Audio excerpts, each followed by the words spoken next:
But the people of this state deserve to know that it's not just the President and our White House Coronavirus Task Force that believes we should be back in school, but literally the CDC just last week issued additional recommendations for operating schools. But before all of that, the CDC took a position that children should be back in the classroom, that it is best for the children's academic well-being, but also there are so many other aspects of a child's health and well-being that are dealt with at our schools.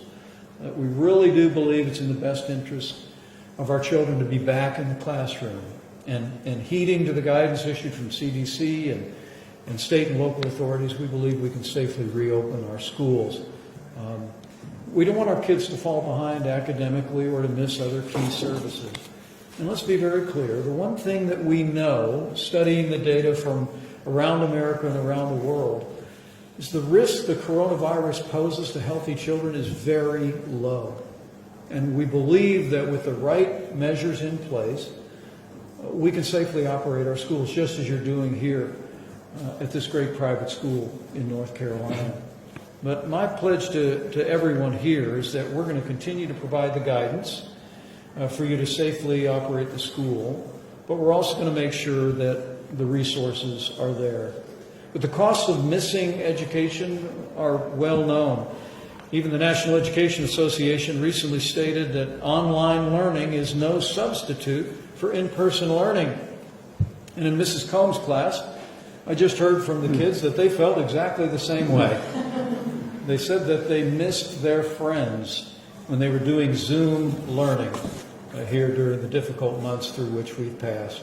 And every one of the children we heard from talked about the importance of being with their friends.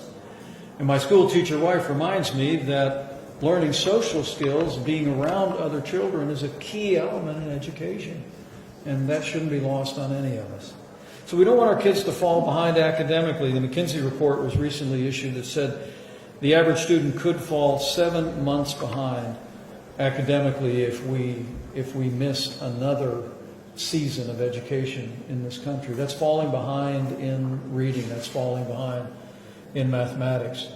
And as we were traveling recently to South Carolina, we heard one principal who was opening up his school system in Anderson, South Carolina, reflect on his deep concern for children in early elementary school who fail to learn to read at that critical juncture in first, second, and third grade. And his concern was that those would be the children who would never catch up and would be vulnerable to actually dropping out of school in frustration 10 years from now.